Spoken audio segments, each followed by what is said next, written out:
Yes, everyone, welcome back. Hope you guys are doing well and we're able to find the energy to stay awake to watch this game today. As you guys can see, like my eyes are looking so puffy and small right now.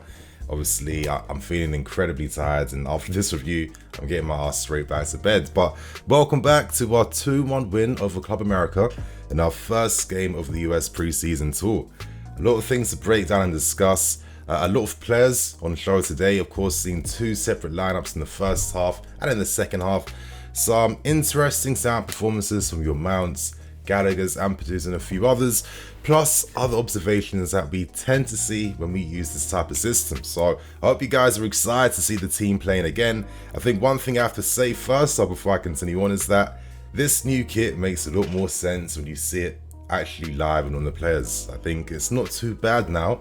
And for some reason with our Chelsea kits, the first time I see it, I'm not in love, but when I see it on the players and as time goes on, it does have a habit of growing better and better. So shameless quick plug, but if you guys still want to buy the new home season kit, of course, in the description below, you'll find affiliate links. Use my 10% discount code to get 10% off your final order. So if you guys are happy to see the team playing in blue again, then smash the like button. Let's get as many likes as possible. And without wasting any more time, let's start talking about that first half performance. Now, of course, we start with the lineup, and you know, for everyone expecting to see maybe Koulibaly or Sterling, they clearly just aren't ready. I'm sure they'll be ready for the next preseason game though. Of course, Kante and Ruben are out because they're unvaccinated and not even part of the tour at this point in time. And we didn't see Cole or Mando Breuer because both these players have minor knocks and injuries, and I'm sure we'll see them in the next games. So let's continue on with the lineup we saw. In the first half, we did see the return of the back three setup, or our typical wing-back system. I guess this was expected, maybe, and I'm kind of hoping that as pre-season does go on, when we start to see your Sterlings and Koulibaly getting game time at the back, hopefully we see some different formations used as well, on top of using our existing back three setup. My hopes for next season is that we have more formation flexibility. I want to see certain games that we use a midfield three with a back four. I want to see certain games where we're using, like variations of a back five system.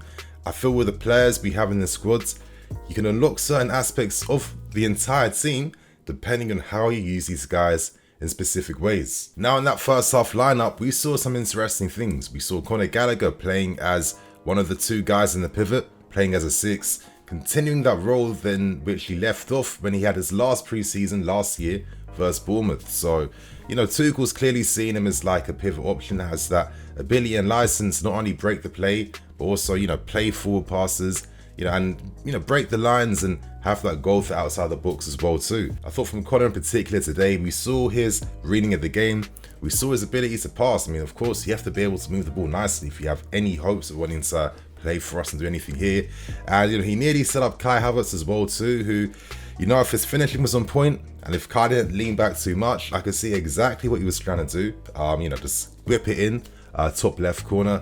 But this is what preseason's here for, you guys, for players to find their form again, find their fitness, and when that happens, details like that improve a lot more, and those half chances then turn into goals. But I thought in general, Gallagher showed decent energy throughout the game today, and I'm hoping to see a lot more of him as preseason does go on. But he definitely stood out. I thought an interesting option today too in the first half was Kennedy. Now Kennedy was playing that like auxiliary, right winger / right wing back role, and he was looking a little bit skillful at times. I like the effort he took as well, just cutting inside with that left foot. I've always felt the right hand side is Kennedy's best position, and I did like that Tuchel gave him game time as a right wing back this time to be able to express that side of his game. When we first signed him, this guy was, I thought, going to be the new Hulk, right winger, cutting inside, blasting shots into the top left corner. If you could find some use in this team playing this right winger / right wing back role, he could be an interesting option to look at. I'm not saying have him in the team for next season because, in this game as well too, you're seeing the deficiencies in his defensive side of the game. The poor reading allowed that runner in behind for Club America too. This is why I've always felt like Kennedy is more of like a attacking winger compared to a fullback, but let's see what he could do in this balance of both roles. We saw players like Hudson-Odoi and Kai Havertz playing too with Hudson playing his normal role down the left-hand side.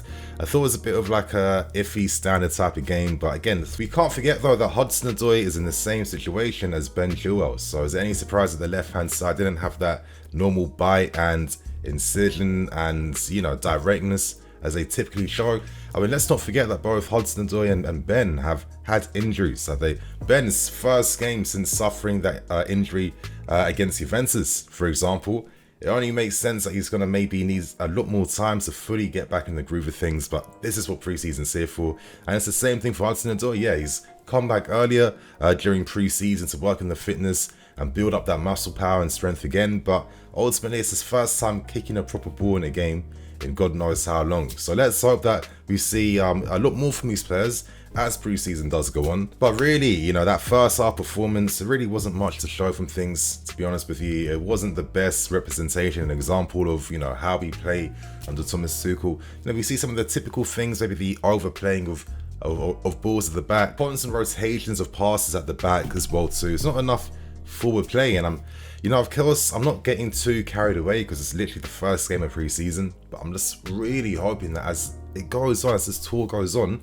we do see other formations and systems tested and used, because this is the perfect time. But anyway, second half comes and we see a completely different brand new lineup, and is any surprise that with maybe more stronger players getting introduced, and maybe the fact that Club America as well, so maybe even though they made a lot of subs themselves, we're getting a bit tired as the game went on.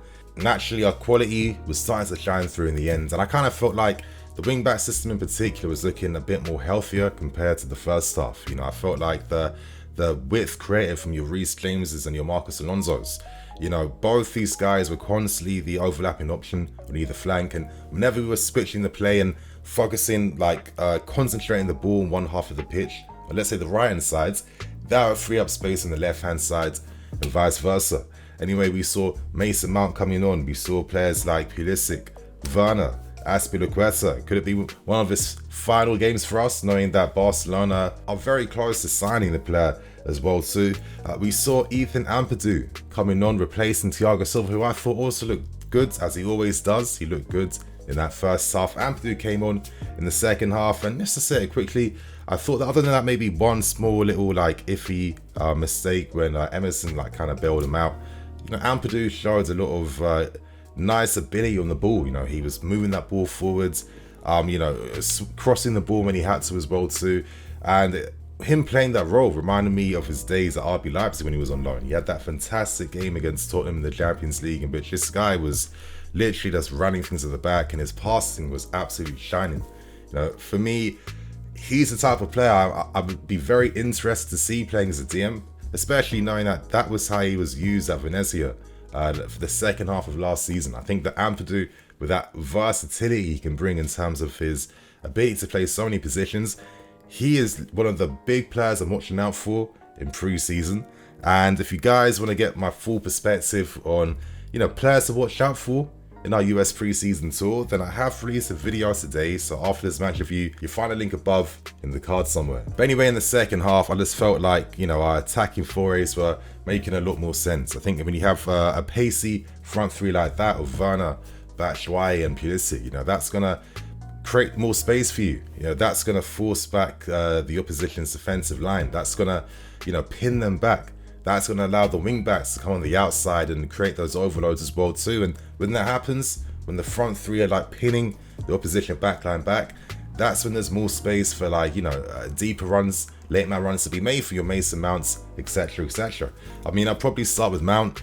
He played as a 6 in midfield today. And for me, the guy is simply one of our best players. Everything he does, the amount of positions he can play and the way he influences the game from so many different positions, it's not a normal thing to be able to do. Him, Kai, a few other players are able to do things like that. But I just felt like, he brings that creativity from deep. When I see games like this, it's why I'm always hoping one day I get to see Mount cook as a proper 8 in this team. Because not only can this guy pass the ball and move, not only can he defend off the ball as well, but he has that goal threat.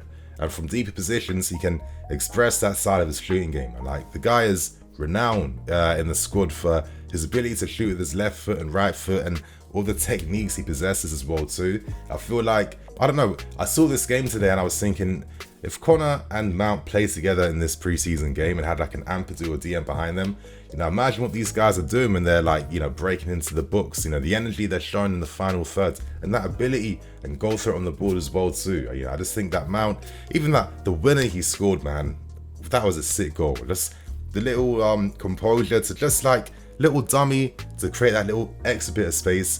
And then when he took that shot with like the shortest amount of backlift, the technique was just exquisite. I mean, top corner bins, no backlift, what a goal, and what a way to win this game for us. And you're thinking to yourself, inspiration like this was going to be needed, of course, to be able to break down this type of team today. But I know I'm getting way too ahead of myself and carried away. You know, I'm talking about the match-winning goal before talking about our first goal and, of course, the own goal. So this is probably the best time now to discuss goals. Now, of course, first one comes from Timo Werner. I'll be real with you, I wasn't impressed by the finish. Yes, I know it's pre-season, I can't get too carried away, but regardless of pre-season or not, I kind of feel like I've always seen this type of lack of conviction from Werner when it comes to finishing. I thought the whole build-up was sick. Jorginho with another nice clip ball from behind to find Reece James in behind. You know, it's nice that he's showing that bit of, you know, passing ability that he was showing a lot more signs of positivity with during the second half of last season. But we all remember him playing some excellent balls in behind with that same type of pass that he found Reece James with in this game. Typically when James is unmarked and receives in these areas, he always finds the best option. Werner, of course, held his run, was free oceans of space, and then he hits the post when he's unmarked completely. But he does score the rebound though, but you just hoping, come on man, like, you were unmarked, that should have been straight in the net. You shouldn't need 2 attempts for that. But you get the first goal, and then the equalizer. It comes in the most bizarre fashion. I don't really know who to blame. I just guess it's a matter of fact, a thing where it's like, okay, James and Bettinelli have they ever even played a game together like that? James is a casual back pass back. I guess Bettinelli was too close to his near post, didn't really read the situation. Don't really know whose fault it is, and it's too early in the morning for me to start pinning the blame or even caring, to be honest. But thank God that Mount score that GOLAZO in the end to win the game for us, man. Still, second half, we looked a lot more threatening. I felt like, especially the pace behind from the front three, you know, it was causing a lot of issues for their back line. For me, the key thing between second half and first half was that second half, we were starting to bring the ball up a lot higher in their half. And when we do that, our transition game kicks into effect. That's when guys like your Werners, Pulisic, they can start triggering their runs and behinds. And, you know, we have options to be able to find them and play through teams. You know, there was a lot of good crossing situations in the books. Maybe at times the crosses were played with maybe a bit too much power, whilst at the same time the anticipation for some of our players to get on the end of these crosses was maybe like a half yard behind every single time. It could have forced more interesting situations. Thought it was funny seeing Batshuayi playing. You know, Batshuayi is a goal scorer. He can always find opportunities to create shots for himself. But of course, to give my final conclusions in this game, I'm looking forward to seeing what else we do. I'm looking forward to seeing Sterling and Koulibaly getting some game time, especially Sterling. I feel like, you know, him playing instead of Timo Werner, for example, is probably how he'll be using the system. And I think most in particular, this game is a reminder to me that we still have to strengthen the squads. I'm looking at the left wing back position.